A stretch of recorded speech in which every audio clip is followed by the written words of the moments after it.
Hello students, I am Amit परदेशी। आपका बहुत बहुत स्वागत करता हूं एमजीसीआई की डिजिटल लर्निंग प्लेटफॉर्म पर। और बच्चों, आज का हमारा टॉपिक है मोशन इन स्ट्रेट लाइन में डिस्टेंस टाइम ग्राफ। ठीक है, तो हम यहाँ पर motion in straight line topic में हम लोग आज distance time graph, velocity time graph और सभी तरह के ग्राफ समझने वाले हैं। और ग्राफ से रिलेटेड आपके जो भी फंडामेंटल्स है वो सब बिल्ड करेंगे, बेसिक्स समझेंगे और जो भी डाउट्स है वो सारे क्लियर हो जाएंगे। ठीक है बच्चों, चलो तो आज हम लोग स्टार्ट कर रहे हैं मोशन इन स्ट्रेट लाइन में डिस्टेंस टाइम ग्राफ। ठीक है, so let us start. Slope of distance time graph is equal to speed. ठीक है, देखो सबसे बेसिक कॉन्सेप्ट से ले जा रहा हूं बच्चों में। पहला टॉपिक हमने क्या लिया है, slope of distance time graph is a speed. देखो इसको मैं आपको समझाता हूं कि ये कैसे slope of distance time graph speed होता है। ठीक, ये टॉपिक मैं यहां से उठा लेता हूं। Slope of distance time graph is a speed. ठीक, चलो देखिए,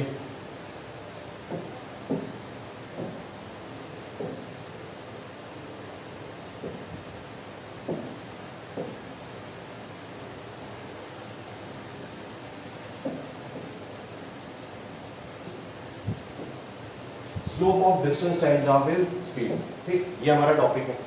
अब देखो इसको समझते हैं, हम डिटेल में समझते हैं कि कैसे slope of distance time graph speed होता है। Slope of distance time graph is equal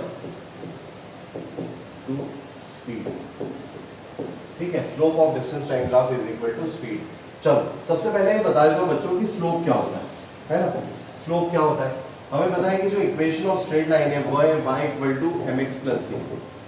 y equal to mx plus C. ठीक है, जो हमारा इक्वेशन ऑफ स्ट्रेट लाइन है वो क्या है, y equal to mx plus C. और यहाँ पर जो m है वही स्लोप है। अगर c को हम कांस्टेंट ले रहे हो, मैं इसको इक्वेशन को y इक्वल टू mx लिखूं, तो अगर हम ध्यान से देखें तो m इक्वल टू आता है y by x। m equal to आता है y बाय x। ठीक, और ग्राफ में कई बार हम इसको dy बाय dx भी बोल देंगे। ठीक, जब हम छोटे चेंजेस की बात करेंगे, छोटे चेंजेस की बात करेंगे तब हम इसे dy बाय dx भी बोल देंगे। और अगर ग्राफ पर देखा जाए, ठीक, तो किसी ग्राफ का स्लोप एक्चुअली उसका ढलान बताता है, उसका ढाल बताता है कि वो कितना स्लोपी है ना। मतलब अगर यहाँ से हम इस एंगल का मेजरमेंट कैलकुलेट कर ले तो ये जो इसका ढलान बता रहे हैं, तो यही मेजरमेंट जनरल लैंग्वेज में बोल रहा हूँ मैं। जनरल लैंग्वेज की अगर बात करें तो ग्राफ का जो ढलान है वही उसका स्लोप बताता है। तो अगर हम जनरल लैंग्वेज में ये थीटा कैलकुलेट कर ले, ठीक, इस थीटा को कैलकुलेट कर ले तो इस ढलान को ही हम स्लोप बोलेंगे। और उसका कैलकुलेशन कैसे किया जाता है, देखो कोई भी एक पॉइंट ले लेते हैं हम ग्राफ पर, वहां से हम एक डॉटेड लाइन बनाते हैं इस तरह से। ठीक है, तो अगर ध्यान से देखें तो ये वाली जो लेंथ है ये dy है और ये वाली जो लेंथ है ये dx है। और अगर हमें थीटा कैलकुलेट करना है तो m equal to dy by dx calculate कर सकते हैं। अब अगर मैं यहाँ पे लिखूँ dy, ये dy है तो ये भी dy है, ये dx है। तो अगर हम ध्यान से देखें तो इस ट्राइंगल का ये परपेंडिकुलर और ये बेस है। मतलब dy बाय dx का मतलब है परपेंडिकुलर अपॉन बेस। इसका मतलब tan थीटा। इसका मतलब क्या है, m equal to dy by dx equal to tan theta. ये बात सबको क्लियर कि m equal to dy by dx equal to tan theta, यही स्लोप का मेजरमेंट है, यही स्लोप का कैलकुलेशन है। तो इस तरह से आप स्लोप कैलकुलेट कर सकते हो बच्चों dy बाय dx से और tan थीटा से। मतलब अगर आप किसी ग्राफ का dy बाय dx कैलकुलेट करते हो तो भी आपको स्लोप मिल जाएगा, tan थीटा कैलकुलेट करते हो तो भी स्लोप मिल जाएगा। ठीक, अब फिजिक्स की टर्म्स में एक बार और समझा देता हूँ अच्छे से आपको। ठीक है, देखो फिजिक्स की टर्म्स में हम इसको समझ लेते हैं। मान लो मैंने यहाँ पर लिया है डिस्टेंस और y एक्सिस पर लिया है टाइम। ठीक है, x एक्सिस पे लिया हुआ है मैंने डिस्टेंस और y एक्सिस पे क्या लिया हुआ है टाइम। और ये मैंने ग्राफ प्लॉट कर लिया और इसका जो एंगल है थीटा वो हमें मेजर करना है। ठीक है, तो अगर हम ध्यान से देखें इसका tan थीटा या slope m equal to tan theta equal to dy by dx करें, ठीक, y बाय x या dy बाय dx करें, तो देखो y एक्सिस पे कौन सी क्वांटिटी है बच्चों, y एक्सिस पे क्वांटिटी है डिस्टेंस और x एक्सिस पे कौन सी क्वांटिटी है, x एक्सिस पे क्वांटिटी है टाइम। तो हमें क्या मिलेगा, distance upon time. And we all know that distance upon time is velocity. ठीक, ये हम सबको बहुत अच्छे से पता है कि डिस्टेंस अपॉन टाइम क्या होता है, डिस्टेंस अपॉन टाइम होता है वेलोसिटी। तो डिस्टेंस अपॉन टाइम को अगर मैं वेलोसिटी लिख दूं तो वो स्लोप के इक्वल हो जाएगी। इसका मतलब ये हुआ कि ग्राफ का स्लोप कैलकुलेट करने पर हमें डिस्टेंस अपॉन टाइम मिला जो वेलोसिटी के इक्वल था। तो जब भी हम स्लोप कैलकुलेट करेंगे डिस्टेंस टाइम ग्राफ का तो हमें वेलोसिटी मिल जाएगी। ये बात सबको क्लियर हो गई कि जब भी आप डिस्टेंस टाइम ग्राफ का स्लोप कैलकुलेट करोगे तो आपको वेलोसिटी मिल जाएगी। क्यों मिल जाएगी? क्योंकि स्लोप होता है y/x और डिस्टेंस अपॉन टाइम। ठीक है, चलो अगली स्लाइड में ले जाता हूं मैं आप लोगों को। इसको थोड़ा मैं और क्लियर करता हूं, स्लोप को थोड़ा सा और क्लियर करता हूं। ठीक है, देखो अगर ये हमारे पास कोई ग्राफ है, ठीक, तो ग्राफ जो है वो x एक्सिस के साथ पॉजिटिव x के साथ जो एंगल बनाता है उसका कैलकुलेशन ही स्लोप होता है। ग्राफ पॉजिटिव एक्सिस के साथ जो एंगल बनाता है उसका कैलकुलेशन ही स्लोप होता है। तो अगर इस ग्राफ में मुझे मान लो कि मैं ऐसा एक ट्राइंगल बना लेता हूँ यहाँ पर, ठीक है, और इस वैल्यू को मैं y बोल देता हूँ, इस वैल्यू को मैं x बोल देता हूँ। तो इस ग्राफ का मैं अगर स्लोप कैलकुलेट करूँ तो वो tan थीटा होगा और tan theta equal to y/x। जो भी y और x की वैल्यू होगी वो यहाँ पुट करके मुझे इस ग्राफ का स्लोप मिल जाएगा। ठीक है, जो भी y और x की वैल्यू होगी वो यहाँ पुट करके क्या हो जाएगा बच्चों, यहाँ से हमें स्लोप मिल जाएगा। ये बात सबको क्लियर है? अब देखो इसमें एक और केस लेते हैं हम लोग। एक केस,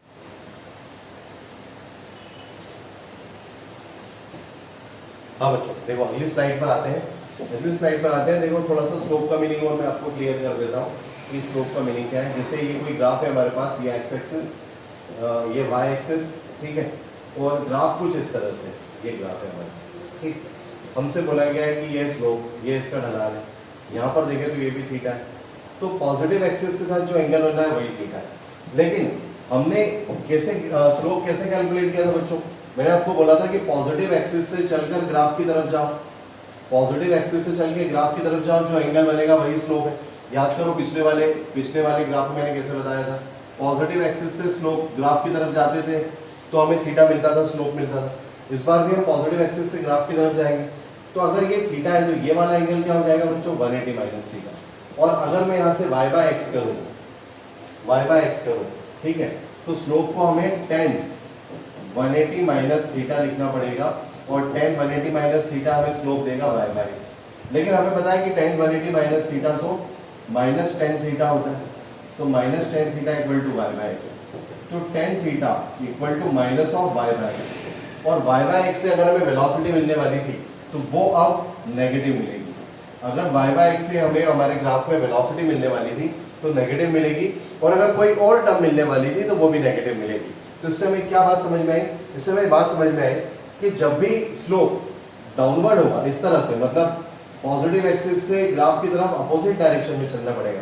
ऐसे याद करो, इसको ऐसे याद रखो, पॉजिटिव एक्सिस से ग्राफ की तरफ चल रहे हैं। देखो ये कौन सी डायरेक्शन है, एंटी क्लॉकवाइज, ये एंटी क्लॉकवाइज डायरेक्शन है। और पॉजिटिव एक्सिस से ग्राफ की तरफ ऐसे चलना है, ये कौन सी डायरेक्शन है, क्लॉकवाइज। तो जब भी आप पॉजिटिव एक्सिस से ग्राफ की तरफ क्लॉकवाइज जाओगे, तो आपका जो स्लोप होगा वो होगा नेगेटिव। और जब भी आप पॉजिटिव एक्सिस से ग्राफ की तरफ एंटी क्लॉकवाइज जाओगे तो आपका जो स्लोप वो होगा पॉजिटिव। ठीक, तो देखो ये बहुत सिंपल सी बात है बच्चों, बहुत कंफ्यूजन होता है बच्चों को न्यूमेरिकल्स में, डायग्राम्स में, पॉजिटिव नेगेटिव स्लोप देखने में बहुत कंफ्यूजन होता है।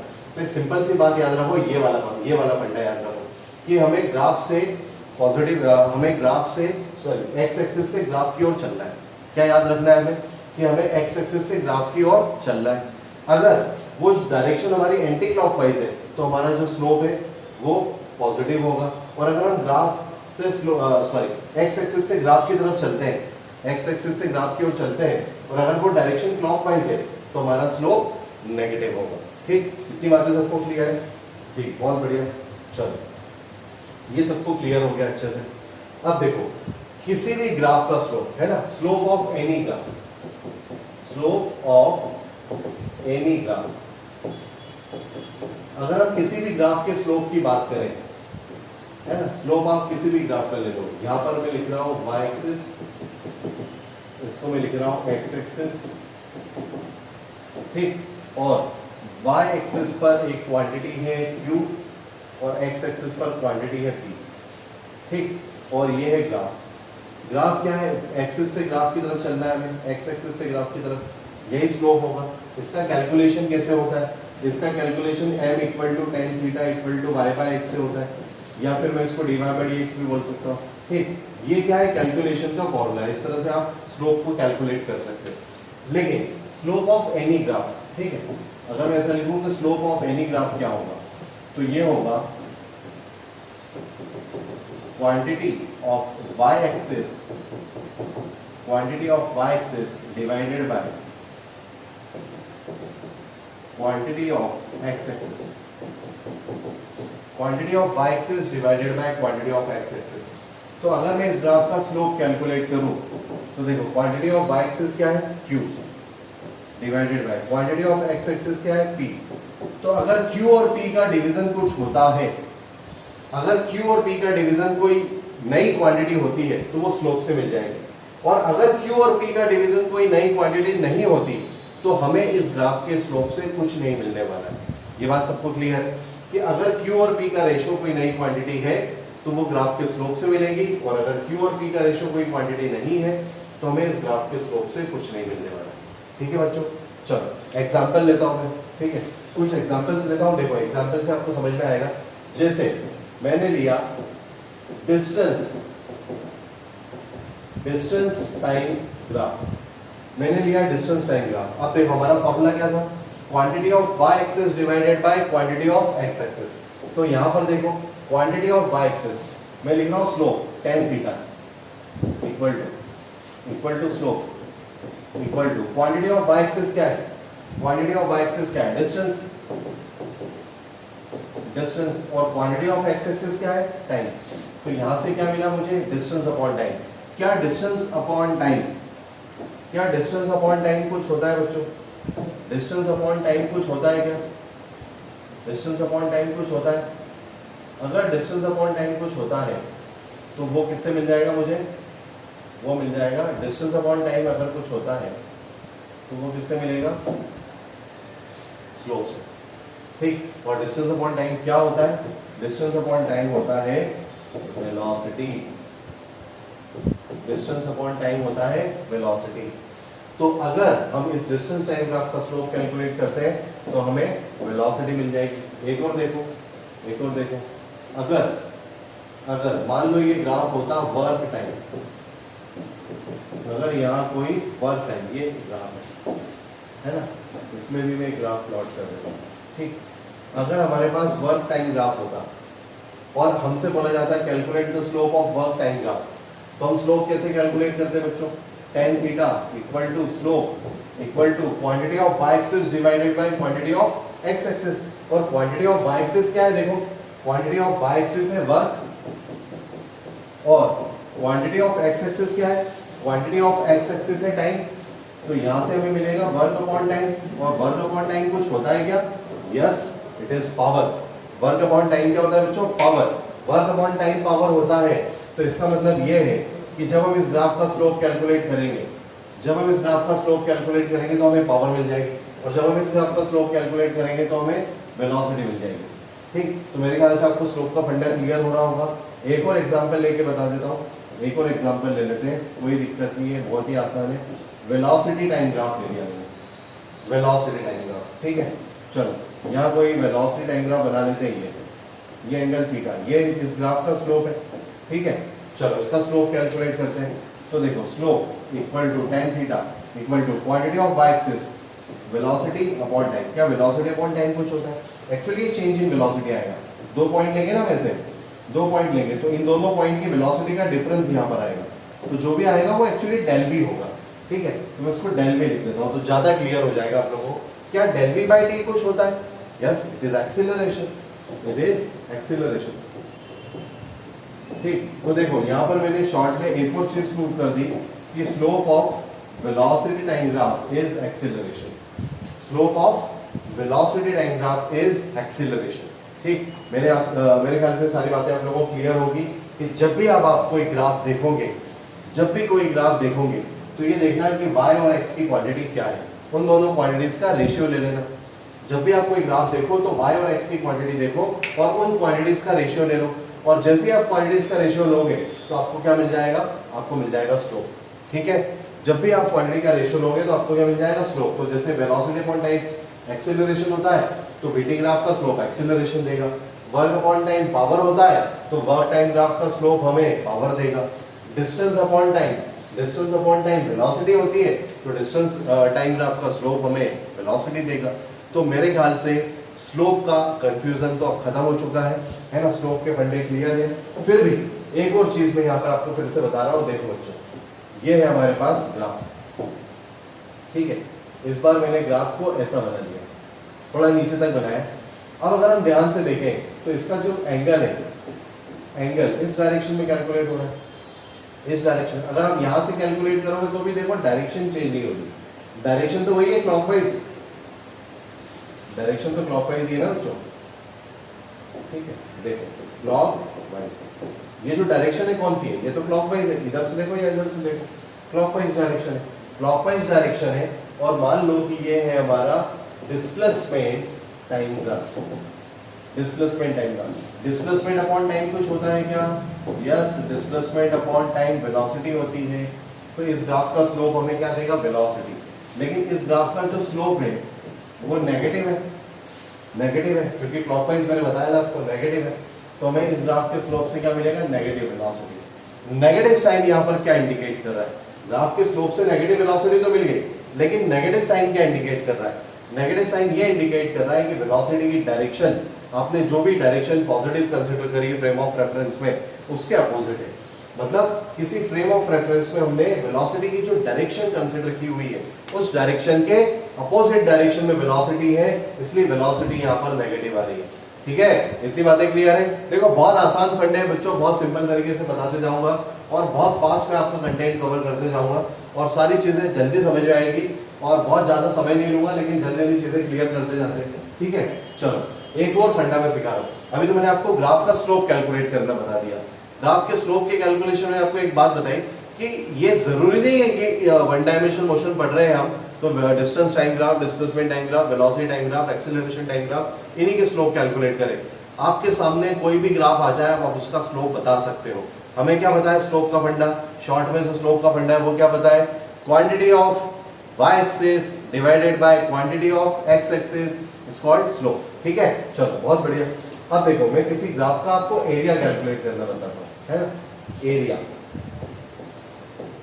Area of any graph, area of any graph. ठीक है, अब हम किसी ग्राफ का एरिया कैलकुलेट करते हैं। ठीक है, चलो बच्चों एरिया कैलकुलेट करते हैं ग्राफ का, देखते हैं क्या आता है। देखो ये कोई ग्राफ जिसमें ये है हमारा y एक्सिस, ये है हमारा x एक्सिस, और ग्राफ भी बना लेते हैं यहाँ पर, ये है अपना ग्राफ। ठीक, ये है ग्राफ। अच्छा एक काम करता हूँ, मैं इसको वेलोसिटी टाइम ग्राफ लेता हूँ। मैं इसको कौन सा ग्राफ ले लेता हूँ, वेलोसिटी टाइम। देखो वेलोसिटी टाइम लेके समझा रहा हूँ, लेकिन दुनिया के किसी भी ग्राफ का एरिया क्या देगा ये आपको मैं बता दूंगा। ठीक है, ये फंडे हम यूनिवर्सल फंडे बना लेंगे कि दुनिया के किसी भी ग्राफ का एरिया में क्या देने वाला है वो हमें समझ में आ जाएगा। तो मैं क्या लेके समझा रहा हूँ आपको, यहाँ पर वेलोसिटी टाइम ग्राफ लेके समझा रहा हूँ। ठीक है, ठीक, एक बार फिर से बता रहा हूँ, देखो ठीक, ये हमारा ग्राफ। अब किस एरिया की मैं बात कर रहा हूँ ये ध्यान से समझना। ठीक है, देखो मैं किस एरिया की बात कर रहा हूँ, मैं बात कर रहा हूँ ग्राफ और टाइम एक्सिस के बीच के एरिया की। ठीक है, हमें यहाँ से एक परपेंडिकुलर ड्रॉप करना पड़ेगा इस तरह से। मैं इस एरिया की बात कर रहा हूँ बच्चों, मतलब ये जो शेडेड एरिया यहाँ पे आपको दिखाई दे रहा है, ये जो शेडेड एरिया दिखाई दे रहा है, इस शेडेड एरिया की मैं बात कर रहा हूँ। ठीक, किस एरिया की बात कर रहा हूँ, इस शेडेड एरिया। ठीक है, ये शेडेड एरिया की हम बात कर रहे हैं, मतलब हम बात कर रहे हैं area between graph and time axis. ठीक, यहां पर मैं इसको टाइम एक्सिस बोल रहा हूं क्योंकि ये वेलोसिटी टाइम ग्राफ है। यहां पर मैं इसको टाइम एक्सिस बोल रहा हूं क्योंकि ये वेलोसिटी टाइम ग्राफ है। अगर ये कोई और ग्राफ होता तो मैं मान लो ये प्रेशर वॉल्यूम ग्राफ होता तो मैं इसे वॉल्यूम एक्सिस बोल देता। अगर ये प्रेशर टेम्परेचर ग्राफ होता तो उसे टेम्परेचर एक्सिस बोल देता। तो जो भी एक्स एक्सिस है वो वाला एक्सिस, ठीक, जो भी एक्स एक्सिस का आएगा उसके और ग्राफ के बीच का एरिया है ना, एक्स एक्सिस और ग्राफ के बीच का एरिया, इन शॉर्ट ऐसे याद रख सकते हो। चलो अब इस एरिया को कैलकुलेट करते हैं।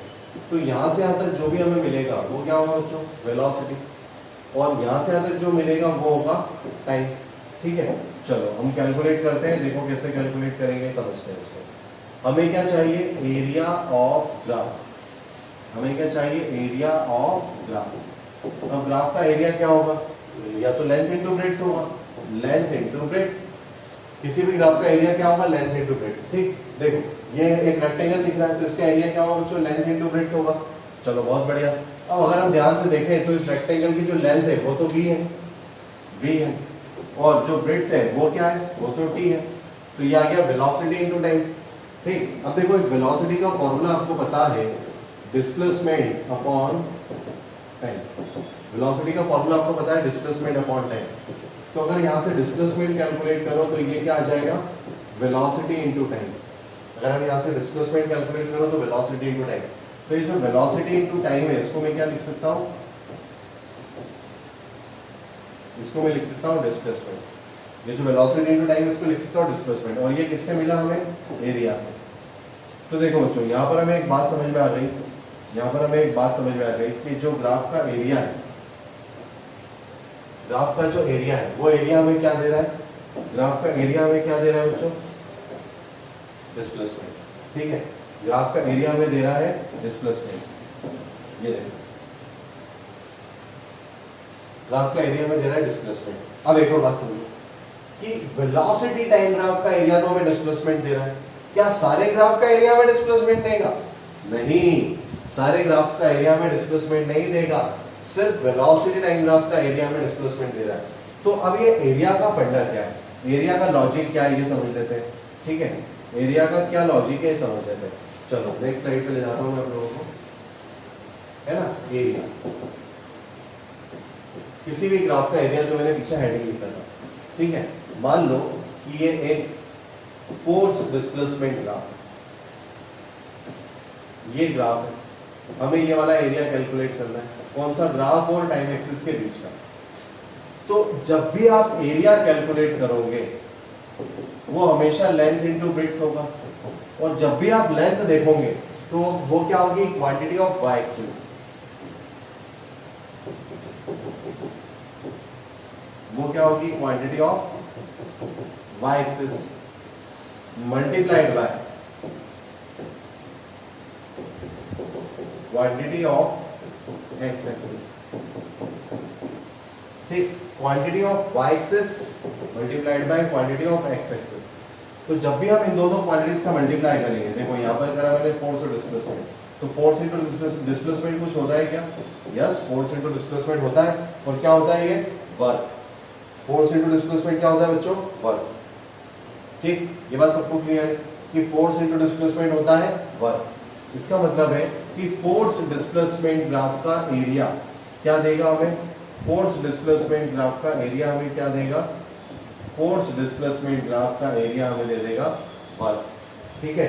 तो जनरलाइज फॉर्मूला बनाइए, ये बन गया जनरलाइज फॉर्मूला, ठीक। एरिया, एरिया इक्वल टू, ठीक, area equal to, area equal to, this is the generalise formula, quantity of y axis multiplied by quantity of x axis, quantity of y axis multiplied by quantity of x axis। जब भी हम y axis की quantity का multiply x axis की quantity में करेंगे और इन दोनों के मल्टीप्लिकेशन से अगर हमें कोई क्वांटिटी मिलती है, इन दोनों के मल्टीप्लिकेशन से अगर हमें कोई क्वांटिटी मिलती है, तब उस ग्राफ का एरिया कैलकुलेट करना सेंसफुल होगा, क्योंकि उस एरिया से हमें एक नई क्वांटिटी मिल पाएगी। लेकिन अगर इन दोनों क्वांटिटी के मल्टीप्लिकेशन से कोई नई क्वांटिटी नहीं मिलती तो उस ग्राफ का एरिया कैलकुलेट करना बिल्कुल भी सेंसफुल नहीं होगा, क्योंकि उस एरिया से हमें कुछ नहीं मिलेगा। हम सिर्फ एरिया कैलकुलेट कर लेंगे और हमें उस एरिया से कुछ मिलने वाला नहीं। कब तक नहीं मिलने वाला है, जब तक y और x एक्सिस की क्वांटिटी का प्रोडक्ट सच में कोई फिजिकल क्वांटिटी नहीं होती हो, ठीक है। तो हम क्या चाहते हैं कि हम तभी एरिया कैलकुलेट करें जब y और x एक्सिस की क्वांटिटी का प्रोडक्ट कुछ मिलता हो, ठीक है, इन दोनों के प्रोडक्ट से हमें कोई नई क्वांटिटी मिलती हो तो हम एरिया कैलकुलेट कर लेंगे। ठीक, तो देखो लास्ट में ग्राफ के स्लोप और एरिया के फंडों को मैं कंक्लूड कर देता हूं बच्चों, स्लोप और एरिया के फंडों को लास्ट में कंक्लूड करता हूं मैं। ठीक है, देखो ठीक, पहले मैं बताता हूं आपको स्लोप और फिर एरिया। ये जो स्लोप और एरिया है इसकी क्या फंड है, ठीक है, ठीक है, चलो समझ लेते हैं, स्लोप और एरिया के फंडे समझ लेते हैं। ये हमारे पास कोई ग्राफ, सिमिलरली ये हमारे पास एक ग्राफ, ठीक है, ये है हमारा y एक्सिस, ये है हमारा x एक्सिस। इस ग्राफ में देखो देखो देखो देखो देखो ये क्या है x एक्सिस और ये क्या है हमारा y एक्सिस। ठीक है, अब देखो एक ही ग्राफ ले लेता हूँ मैं, दोनों पर एक ग्राफ ले लेता हूँ। यहाँ पर मैंने लिया है y एक्सिस पर वेलोसिटी और x एक्सिस पे लिया है टाइम। यहाँ पर मैंने y एक्सिस पर लिया है वेलोसिटी और x एक्सिस पर लिया है टाइम।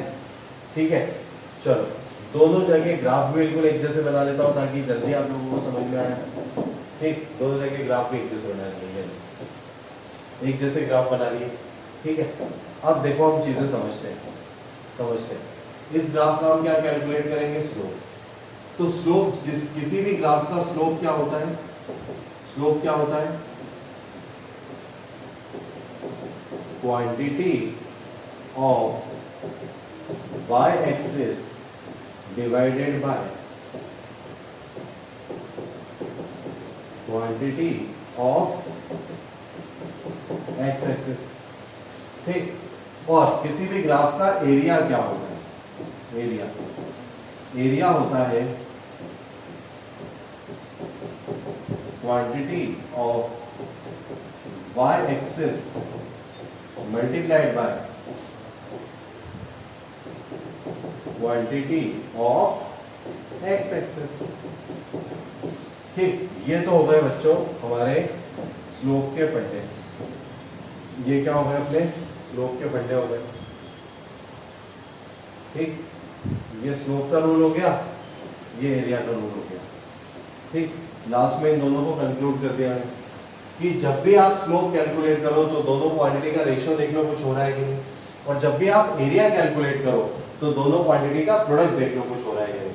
प्रोडक्ट से जो मिलेगा वो एरिया के इक्वल होगा, स्लोप से जो मिलेगा वो रेशियो के इक्वल होगा।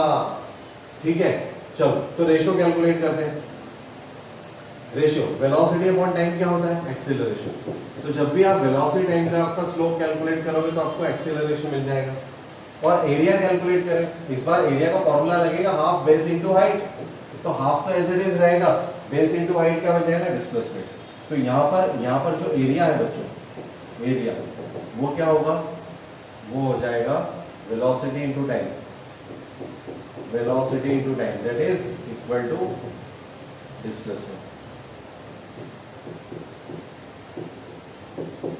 that is equal to displacement. Velocity into time equal to displacement.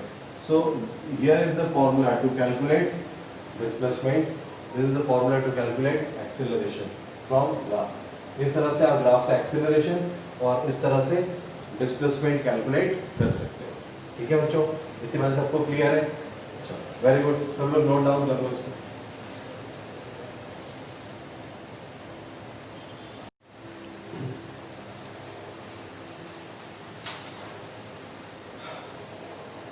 Hello students, I am Amit परदेशी। एक बार फिर से बहुत बहुत स्वागत करता हूँ आपका MGCI के डिजिटल लर्निंग प्लेटफॉर्म पर। और बच्चों आज की सीरीज में हम लोग पढ़ने वाले हैं position time graphs.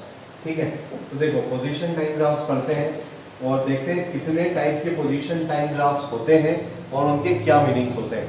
Last lecture में मैंने आपको बताया था कि slope of position time graph is the velocity. तो स्लोप से हम किस तरह से कंक्लूजन निकालेंगे और कैसे पोजीशन टाइम ग्राफ्स होते हैं देखो समझते हैं। तो सबसे पहला फर्स्ट में ले रहा हूँ पोजीशन टाइम ग्राफ, ये देखो ध्यान से। ठीक, इसको मैं बोल रहा हूँ डिस्प्लेसमेंट टाइम ग्राफ। ये डिस्प्लेसमेंट टाइम ग्राफ है which is perpendicular to displacement axis. ठीक, जब भी कोई ग्राफ जब भी कोई डिस्प्लेसमेंट टाइम ग्राफ है ना, इसको अलग कलर से बता देता हूँ। देखो जब भी कोई displacement time graph displacement axis के परपेंडिकुलर होगा तो इसका मतलब क्या होगा, देखो हम समझते हैं। अगर हम ध्यान से देखें तो यहाँ पर इस एक्सिस पर टाइम की अलग अलग वैल्यूज चल रही होगी और इन सभी टाइम की वैल्यूज के लिए पोजीशन की वैल्यू फिक्स है।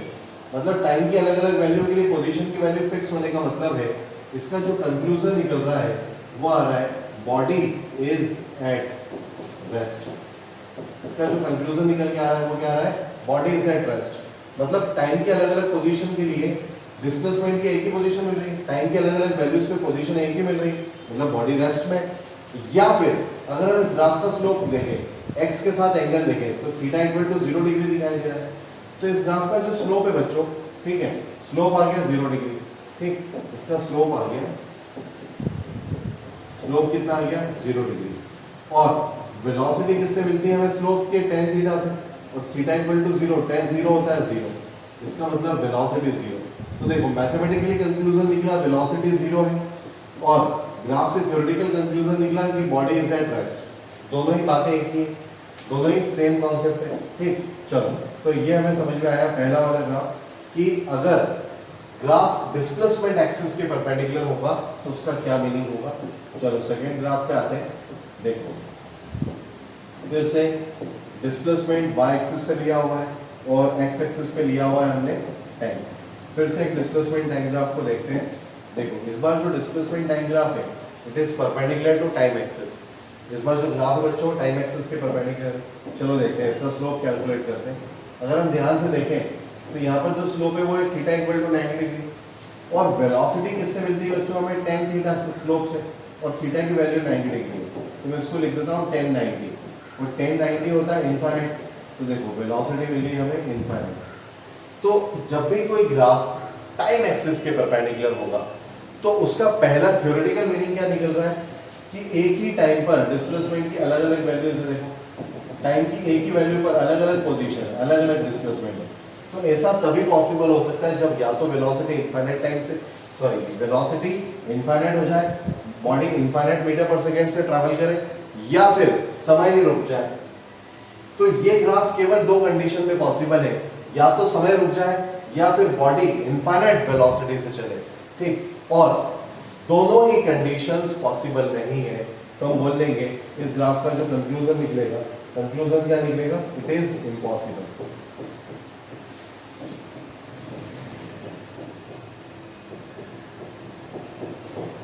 इट इज इम्पॉसिबल, ये पॉसिबल नहीं है कि हमें ये ग्राफ मिल पाए, ठीक है। चलो बहुत बढ़िया, ये भी कंडीशन समझ गए। ना तो ये पॉसिबल है कि बॉडी इनफाइनाइट वेलोसिटी चले, ना ही ये पॉसिबल है कि समय रुक जाए, और क्योंकि दोनों कंडीशन पॉसिबल नहीं है तो ये ग्राफ भी पॉसिबल नहीं है, ठीक। चलो थर्ड कंडीशन पर आते हैं, ठीक है। देखो थर्ड ग्राफ क्या है, थर्ड ग्राफ में ले रहा हूँ, ठीक। ये आ गया अपना थर्ड ग्राफ।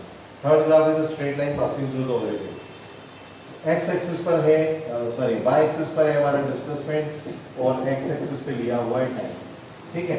देखो बच्चों कंक्लूजन निकालने के लिए मैं एक तरीका बताता हूँ आपको। अब एक काम करो कि इस ग्राफ पे 3 पॉइंट ले लो कहीं भी, 1 2 3। मैंने ग्राफ पे 3 अलग अलग पॉइंट ले लिए। अब मैं क्या करूंगा, इन तीनों अलग अलग पॉइंट्स पर ग्राफ का स्लोप चेक करूंगा। अब क्या करेंगे हम, इन तीनों अलग अलग पॉइंट्स पर ग्राफ का स्लोप चेक करेंगे। स्लोप चेक करने के लिए मैंने एक्स एक्सिस के पैरेलल एक लाइन बनाई, क्योंकि हमें एंगल एक्स एक्सिस से मेजर करना है, तो एक्स के पैरेलल लाइन बना के हम इसका स्लोप कैलकुलेट करेंगे, ठीक है। तो अगर हम ध्यान से देखें तो तीनों पॉइंट पर एंगल हमें सेम मिल रहा है। अगर मैं इसको थीटा 1, थीटा 2 या थीटा 3 बोल दूं तो तीनों की वैल्यू हमें क्या मिल रही है, सेम। इसका मतलब theta 1 equal to theta 2 equal to theta 3, तीनों पॉइंट पर एंगल सेम है। इसका मतलब इनके tan थीटा भी सेम हो जाएंगे, है ना। अगर एंगल सेम है तो इनके tan थीटा की वैल्यूज भी सेम हो जाएंगी। और हमें बहुत अच्छे से पता है कि tan थीटा क्या है, वेलोसिटी। इसका मतलब अलग अलग पॉइंट पर अगर हम वेलोसिटी को अलग अलग नाम भी दें तो भी वो वेलोसिटीज क्या हो जाएंगे बच्चों, वो वेलोसिटीज सेम हो जाएंगे। मतलब v1 equal to v2 equal to v3। इसका मतलब जो कंक्लूजन निकल के आया, कंक्लूजन निकल के आया, body is moving, body is moving with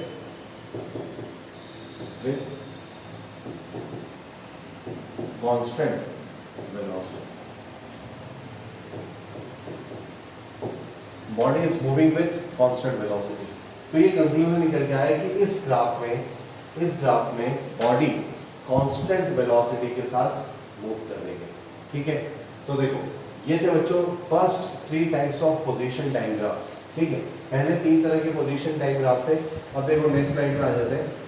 next slide में अब मैं लेता हूँ थर्ड, ठीक, सॉरी थर्ड हो गया, fourth type position time graph का मैं फोर्थ टाइप ले रहा हूँ। देखो इसको भी ध्यान समझ लो। ठीक, कौन सा ग्राफ है हमारा ये? पोजीशन टाइम मतलब डिस्प्लेसमेंट टाइम लिख देता हूँ मैं इसको, डिस्प्लेसमेंट टाइम ग्राफ का फोर्थ टाइप। ठीक, फोर्थ टाइप में यहाँ पे ड्रॉ कर रहा हूँ कुछ इस तरह से। ये एक कर्व, तो इस टाइप में हमें क्या समझना है? एक कर्व। ठीक, देखो अब ये जो कर्व है, ये जो पोजीशन टाइम ग्राफ पर हमें कर्व मिल गया, टाइम की अलग अलग वैल्यू का अलग अलग डिस्प्लेसमेंट है। ठीक, तो ये जो कर्व है क्या बता रहा है, इसका क्या कंक्लूजन निकल रहा है और कैसे हम इस डिस्प्लेसमेंट टाइम ग्राफ को समझे, उसके लिए मैंने प्रीवियस स्लाइड में आपको एक मेथड बताई थी कि ग्राफ पर 3 पॉइंट ले लो, तीनों पॉइंट पर स्लोप चेक कर लो। चलो यहाँ भी ले लेते हैं 1 2 3। इस ग्राफ पे ले लिए मैंने 3 पॉइंट, तीनों पॉइंट पर x के पैरेलल एक लाइन बना लेते हैं। स्लोप चेक करने के लिए x के पैरेलल लाइन बना ली। अब स्लोप कैसे देखते हैं? कर्व पे स्लोप कैसे देखते हैं? कर्व पे स्लोप देखने के लिए हमें बनाना पड़ता है बच्चों टेंजेंट। तो देखो इन तीनों पॉइंट्स पर मैंने टेंजेंट ड्रॉ कर दिया। अब इन टेंजेंट्स के जो एंगल है ना, इन टेंजेंट्स के जो एंगल है वो यहाँ पे देखो, इसका एंगल है θ1 θ2 और ये एंगल है θ3। तो अगर हम ध्यान से देखें तो θ1 is less than θ2 is less than θ3। अगर इनका tan ले लें तो हमें रिजल्ट मिलेगा tan θ1 is less than tan θ2 is less than tan θ3। और tan थीटा क्या देता है? वेलोसिटी। तो इस पॉइंट पर वेलोसिटी हो जाएगी v1 is less then v2 is less then v3। ठीक, तो बच्चों कंक्लूजन समझ में आया आप लोगों को? क्या कंक्लूजन निकल गया है कि यहाँ पर वेलोसिटी v1 थी, यहाँ पर v2 थी, यहाँ v3 थी, और जैसे जैसे हम आगे बढ़ते गए वेलोसिटी इंक्रीज होती गई। तो कंक्लूजन है इस ग्राफ में body is moving with increasing velocity. Body is moving with increasing velocity. Body is moving with increasing velocity. ठीक है, इसमें इस ग्राफ में बॉडी इंक्रीजिंग वेलोसिटी के साथ मूव कर रही है। ठीक है, चलो नेक्स्ट ग्राफ पे आते हैं, फिफ्थ ग्राफ। अब देखो ये जो ग्राफ नंबर 5 है ना, ये क्या बता रहा है, इसका कंक्लूजन निकालते हैं और समझते हैं। चलो ग्राफ 5 को ड्रॉ कर लेते हैं। ग्राफ 5 भी एक कर्व, ग्राफ 5 भी जैसे ग्राफ 4 एक कर्व था, वैसे ग्राफ 5 भी एक कर्व है। अब अगर हम इसका कंक्लूजन निकालना चाहते हैं, मैंने बताया था आप लोगों को 3 पॉइंट ले लो इसमें। तो देखो इस ग्राफ पे 3 पॉइंट लेंगे, तीनों पर मैं x के पैरेलल एक लाइन बना लेता हूँ। तीनों पर हमने x के पैरेलल लाइन बना ली। अब यहाँ पर हम ड्रॉ करेंगे टेंजेंट। तो जैसा कि आप टेंजेंट्स के थ्रू स्लोप देख सकते हो, यहाँ पर एंगल θ1, यहाँ θ2 और यहाँ θ3। और अगर आप ध्यान से देखोगे तो θ1 सबसे बड़ा है, θ2 उससे छोटा है और θ3 सबसे छोटा है। तो जैसे जैसे हम आगे बढ़ रहे हैं एंगल्स डिक्रीज होते जा रहे हैं, एंगल डिक्रीज होते जा रहे हैं। तो tan θ1 is less than tan θ2 is less than tan θ3। उनके tan भी डिक्रीज होते जाएंगे, और अगर tan में वैल्यूज डिक्रीज हो रही है इसका मतलब वेलोसिटी डिक्रीज हो रही है। तो जैसे जैसे आप ग्राफ पे आगे बढ़ रहे हो, जैसे जैसे समय आगे बढ़ रहा है, जैसे जैसे डिस्प्लेसमेंट हो रहा है बॉडी का, वैसे वैसे उसकी वेलोसिटी डिक्रीज होती जा रही है। तो यहाँ पर जो कंक्लूजन निकल के आया वो आया body is moving with decreasing velocity. ठीक, क्या कंक्लूजन निकल गया है बच्चों? Body is moving with decreasing velocity.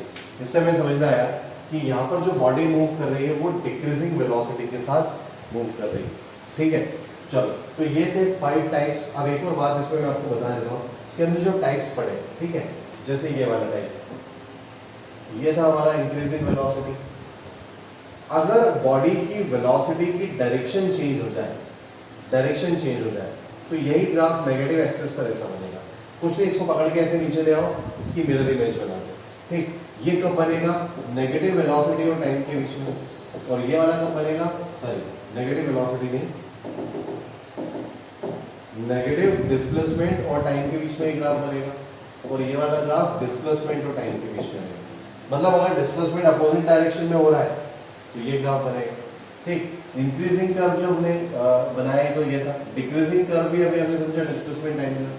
ठीक, ये था डिक्रीजिंग वेलोसिटी। इसी में अगर बॉडी की वेलोसिटी की डायरेक्शन चेंज हो जाए तो यही ग्राफ हमें कुछ इस तरह से मिलेगा। मतलब ये हो जाएगा नेगेटिव डिस्प्लेसमेंट और टाइम के बीच में। नेगेटिव डिस्प्लेसमेंट और टाइम के बीच में इसी ग्राफ को हम ऐसा बनाएंगे। इसकी मिरर इमेज इसको पकड़ के नीचे ले आओ तो ऐसे ही दिखेगा। ठीक है, तो देखो इन ग्राफ्स के अपोजिट भी पॉसिबल है अगर डिस्प्लेसमेंट नेगेटिव हो जाए। लेकिन एक बात का हमेशा ध्यान रखना, जब तक बॉडी ओरिजिन क्रॉस नहीं करती, जब तक बॉडी ओरिजिन को क्रॉस नहीं कर लेती, तब तक डिस्प्लेसमेंट को नेगेटिव नहीं माना जाता। मतलब डिस्प्लेसमेंट सिर्फ डायरेक्शन चेंज कर देने से नेगेटिव नहीं होगा। डिस्प्लेसमेंट टाइम ग्राफ में डिस्प्लेसमेंट को तब नेगेटिव माना जाएगा जब बॉडी खुद अपनी पोजीशन ओरिजिन के उस तरफ ले जाए। मतलब जब तक बॉडी ओरिजिन को क्रॉस नहीं कर देगी तब तक हम उस डिस्प्लेसमेंट टाइम ग्राफ को नेगेटिव कंसीडर नहीं करेंगे। ठीक है बच्चों, चलिए बहुत बढ़िया, नोट डाउन करिए सारी चीजें।